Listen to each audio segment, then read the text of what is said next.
Buenas tardes, bienvenidos todos. A continuación le damos a la siguiente presentación del licenciado Yekenun Samate, egresado de nuestra casa de estudio, el cual es del país de Mali.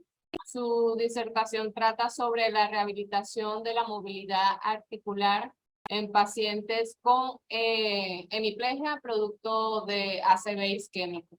Esta investigación se realizó aquí en nuestra casa de estudio, la Universidad Deportiva del Sur, en nuestra sala de rehabilitación. Actualmente Samate está estudiando en la carrera de planificación del desarrollo en la UNEYES.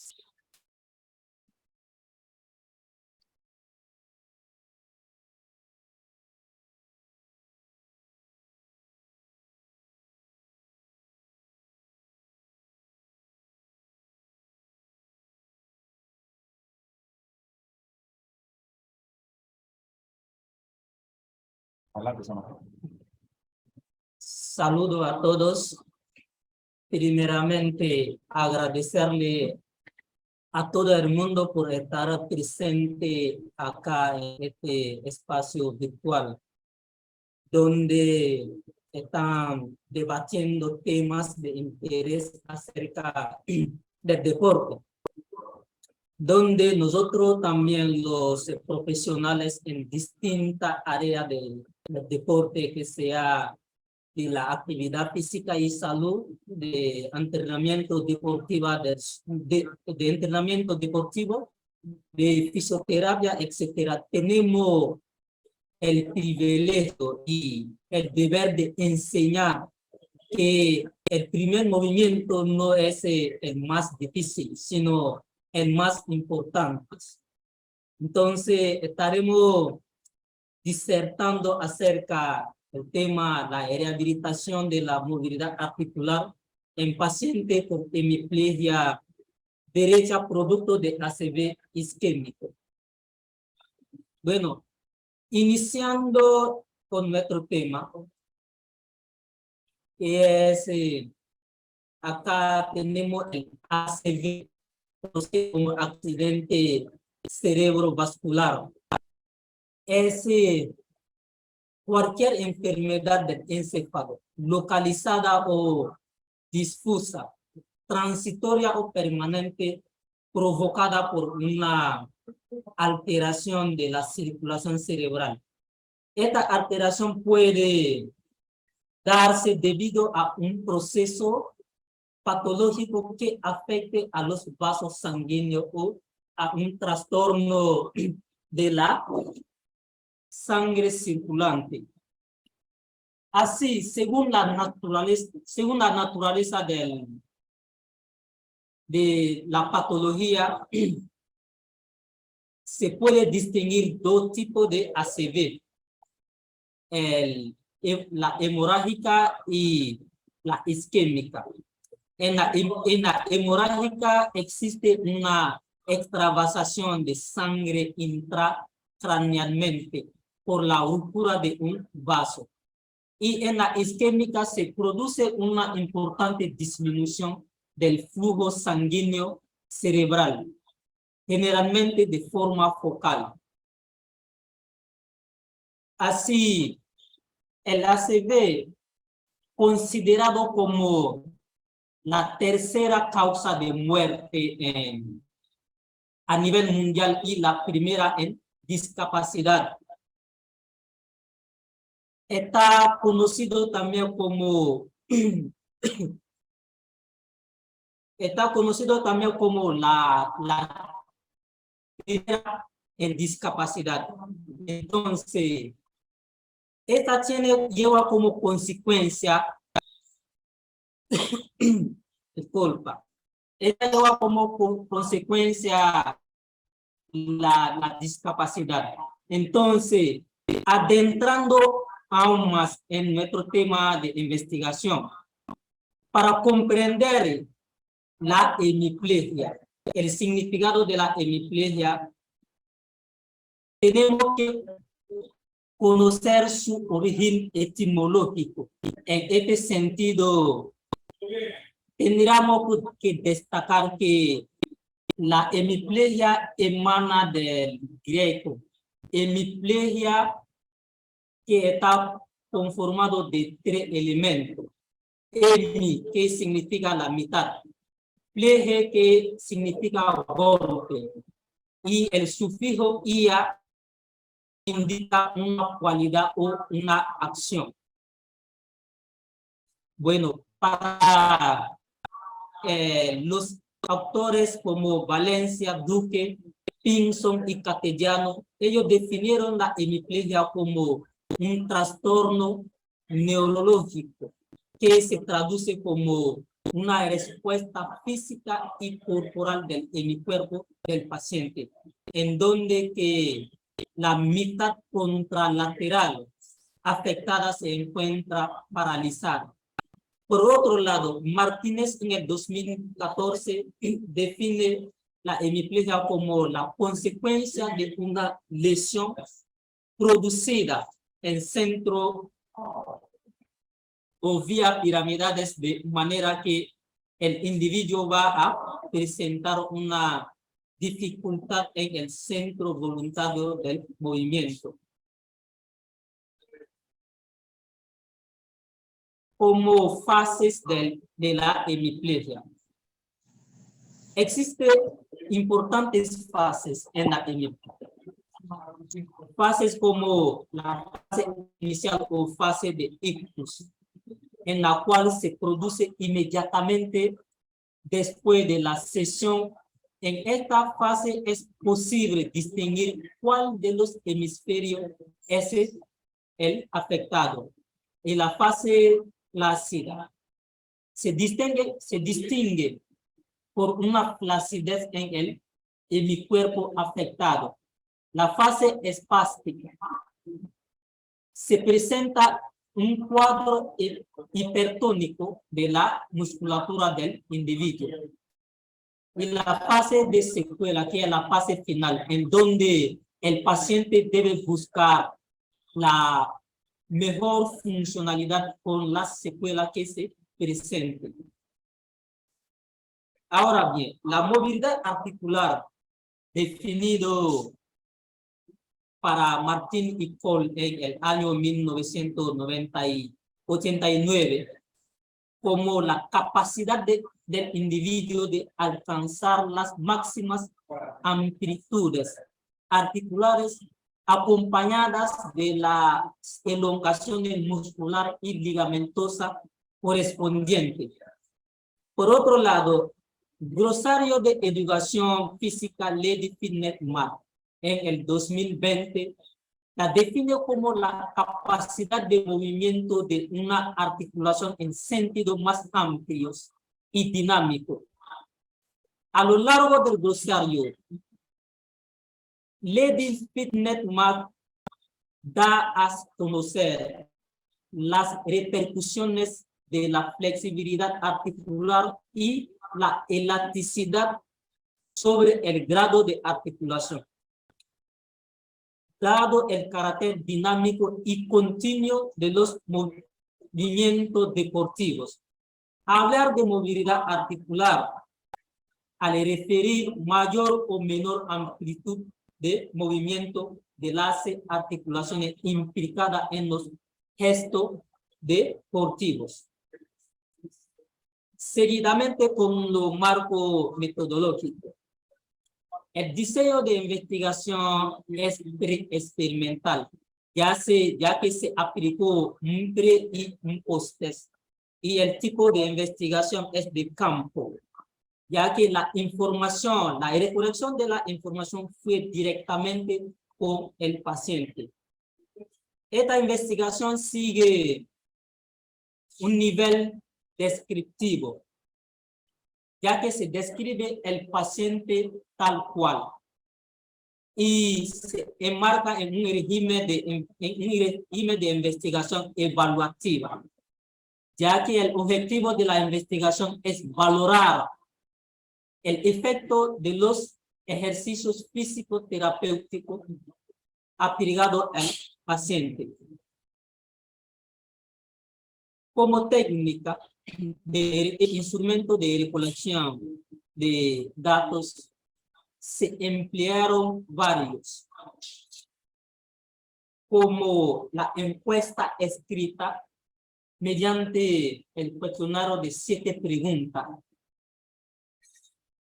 con el objetivo es saber la patología presente en el paciente sujeto de investigación, diagnosticar la prevalencia y la incidencia, el modo de actuación y las necesidades del paciente para la realización de las actividades físicas terapéuticas. Por otro lado, se empleó la entrevista al paciente, la técnica de entrevista al paciente mediante el índice de Barker, con el objetivo es valorar o diagnosticar el nivel de independencia del paciente en cada una de las actividades básicas de la vida diaria. Y al final se empleó la técnica de medición mediante el test de gonometría, con el objetivo de saber el grado de movilidad articular en el paciente. El protocolo del diseño de los ejercicios psicoterapéuticos de esta investigación llevó como 16 semanas aplicándolo. Eso llevó a cabo acá en la Universidad Deportiva del Sur, en el Centro de Investigación, Estudio y Servicio, específicamente en la Universidad Deportiva del Sur, el cual llevó 3 fases. La fase de adaptación, la fase de desarrollo y la fase de mantenimiento. La fase de adaptación que lleva 4 semanas de duración, de 4 sesiones semanales con una duración de 30 minutos cada sesión, donde el objetivo era adaptar el organismo del paciente a los practicantes del esfuerzo físico mediante el masaje, ejercicio de movilizaciones.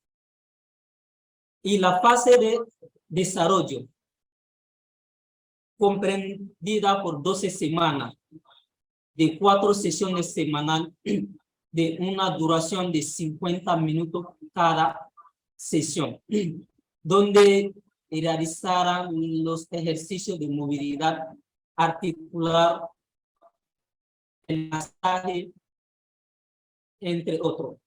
Y la fase de mantenimiento, que es la fase de por vida, de 4 sesiones semanales de una duración de 55 minutos, donde el objetivo es que el paciente sigue realizando los ejercicios del plan, con el objetivo es mantener los avances logrados en las fases anteriores.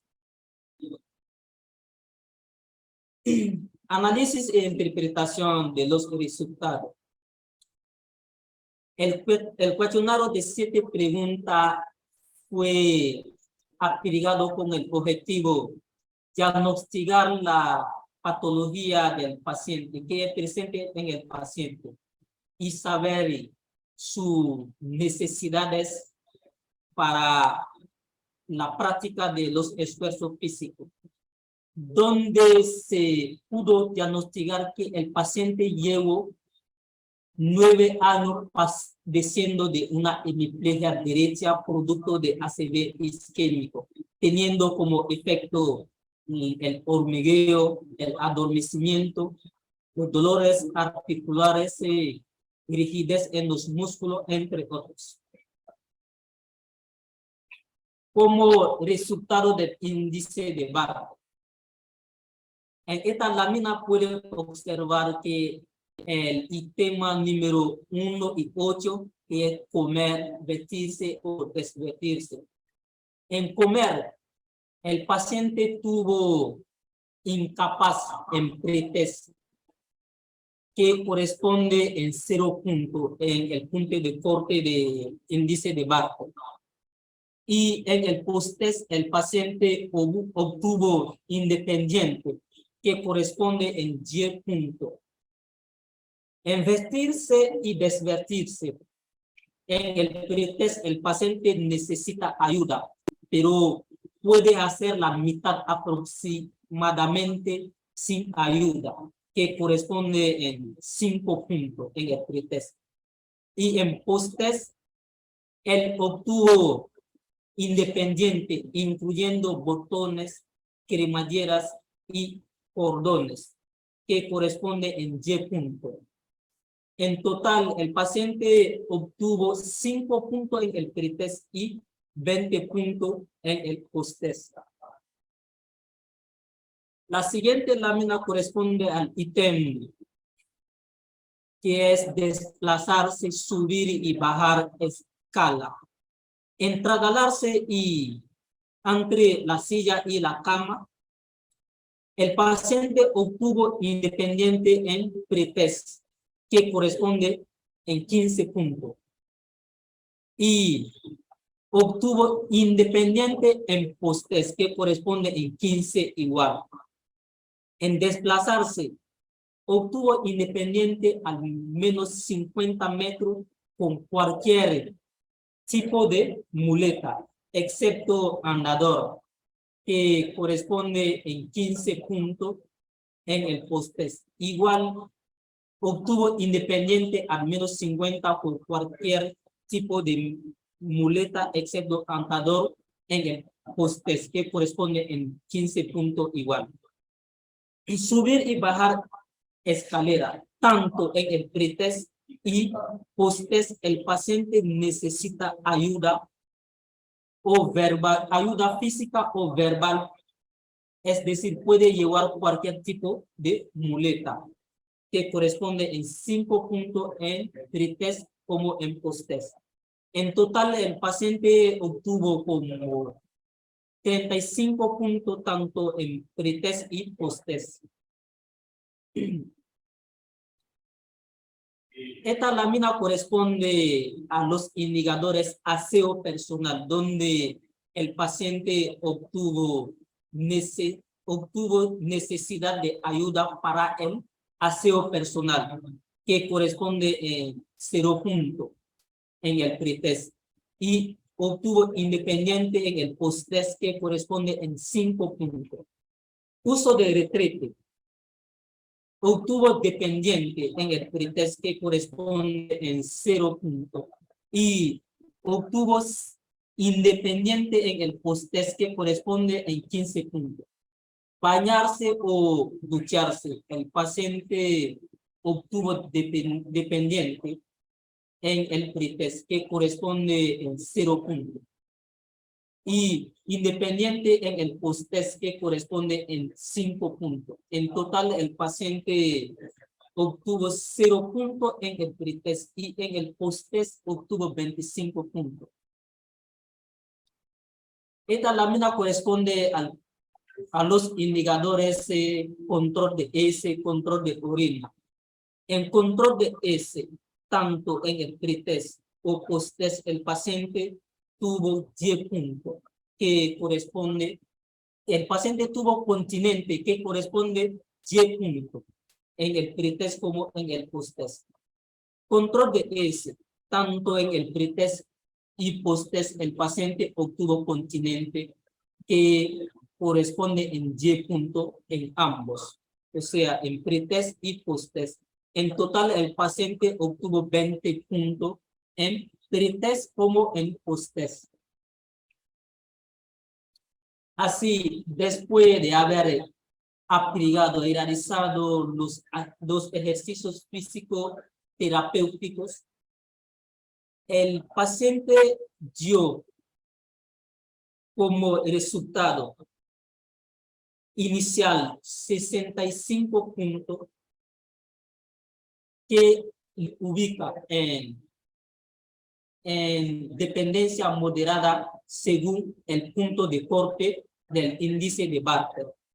Y en el post-test obtuvo 95 puntos que le ubica en dependencia escasa según el punto de corte del índice de Barker.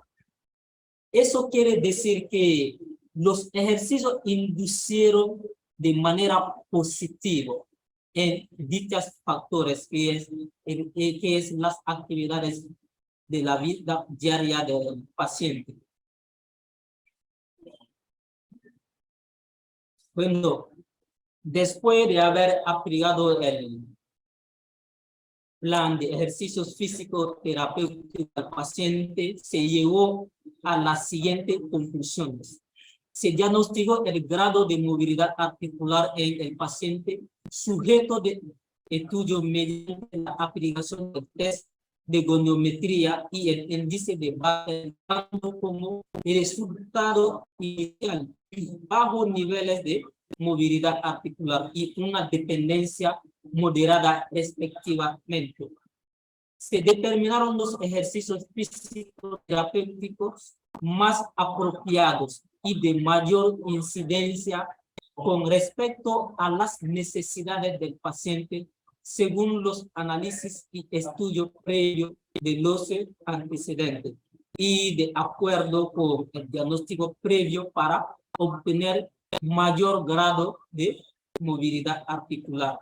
Se ejecutó los ejercicios físicos terapéuticos para el aumento de la movilidad articular del paciente en 3 fases, lo que arrojó avance positivo en el paciente según la aplicación del post-test. Se obtuvo un aumento en la amplitud articular de los miembros superiores e inferiores en comparación de la etapa inicial, lo que permite valorar la efectividad de los ejercicios físicos terapéuticos, principalmente en las articulaciones escapulo-humeral, humero-cubital, coxofemoral y carpiana. Ya para culminar, quiere compartirle esta pequeña palabra que es: cada pequeño éxito representa un hito en el proceso de rehabilitación. Muchas gracias.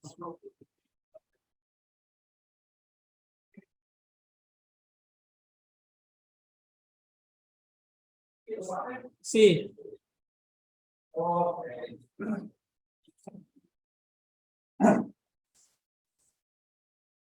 Muy bien, muy bien, muy bien, profesor Samater, licenciado. Bueno, acá está entonces la compañera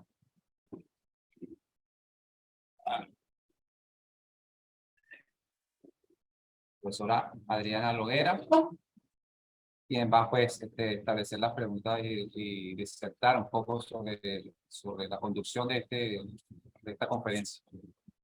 17 minutos, sácale provecho. 10 minutos.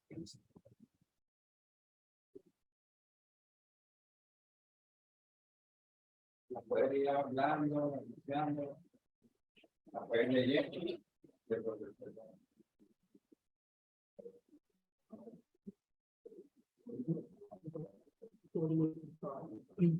Ok, ya pronto estaremos dando las respuestas a las preguntas que realizaron.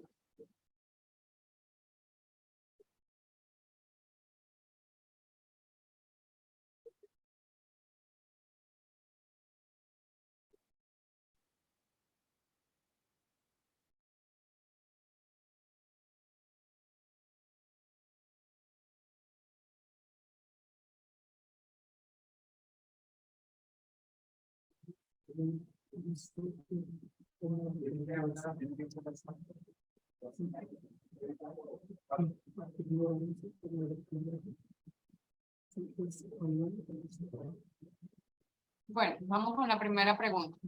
¿Cuáles son los patrones de movimientos gruesos y finos que pueden reactivar la capacidad física por completo del paciente?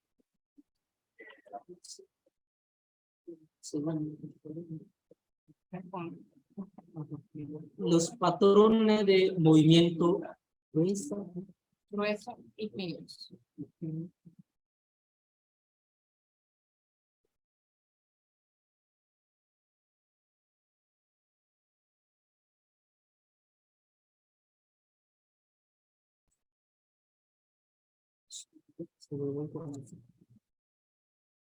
Bueno, vamos con la pregunta. ¿Cuál de los dos ACV es más peligroso?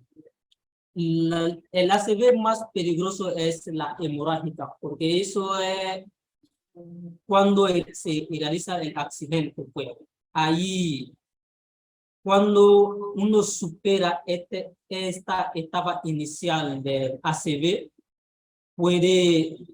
le puede considerar como un sobreviviente del ACV, que es, él va a tener que vivir en este momento con la secuela que es la hemiplegia. En este momento le podemos llamar como paciente hemipléjico, como producto de ACV isquémico. ¿Y cómo recuperar la movilidad del brazo después de un ACV? Bueno, para recuperar la movilidad del brazo después de un ACV es fácil. Uno tiene que asistir primeramente a un fisiatra, y luego ellos le van a recomendar o mandarle a llevar ejercicios físicos terapéuticos con un rehabilitador o un fisioterapeuta.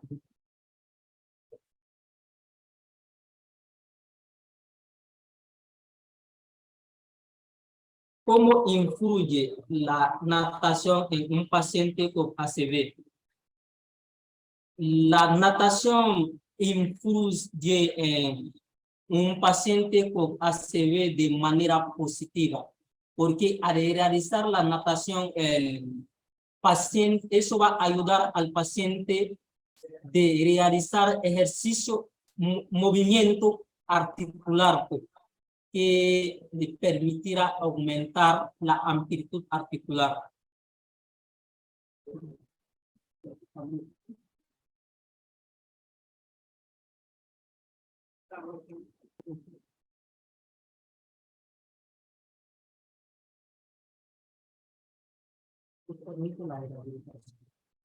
¿Cuáles son los ejercicios que permiten la rehabilitación? Los ejercicios que permiten la rehabilitación son los ejercicios de movilidad articular. Son lo que ayuda bien el paciente hemipléjico.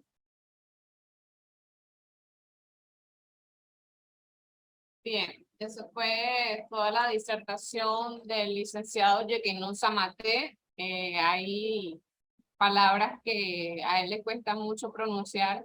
Su español es un poco deficiente. Sin embargo, bueno, le agradecemos por su atención, por la temática que ha presentado, el cual ha sido un tema muy interesante para nosotros. Haberlo abordado aquí en nuestra sala de rehabilitación, donde obtuvo beneficios, valga la redundancia, muy positivos, no solo con la movilidad articular del paciente que él trató, sino aspectos también psicológicos, aspectos sociales que pues Samate trató. Una de las preguntas que se abordaba, que no comprendió muy bien, era sobre los patrones de movimientos gruesos y finos que si reactivan la capacidad física por completo del paciente. Bien, tenemos que tener en cuenta que cuando se produce un accidente cerebrovascular, bueno, la discapacidad funcional que se produce va a ser de diferentes formas. Hay algunos que su movilidad articular se ve más deficientes y en otros no. Sin embargo, a medida de que nosotros vamos trabajando con la cinesiterapia, bien sea activa, pasiva, resistida, utilizando los masajes, esa movilidad articular va mejorando. Y a medida que la movilidad articular va mejorando, las capacidades también, y nos vamos viendo o envolviendo con lo que tiene que ver ejercicios más complejos. En este caso, ejercicios de motricidad fina y motricidad gruesa. Claro, el paciente no los va a hacer al 100% en su totalidad. Sin embargo, la ejecución al momento de realizarlo es valedera. Y aparte de allí, la sistematicidad, tanto en la rehabilitación, va ayudando a que esa motricidad, tanto gruesa y fina, vaya a mejorar. Bueno, agradecida con todos ustedes por la atención. A continuación daremos unos 5 minutos para la siguiente disertación. Excelente, excelente.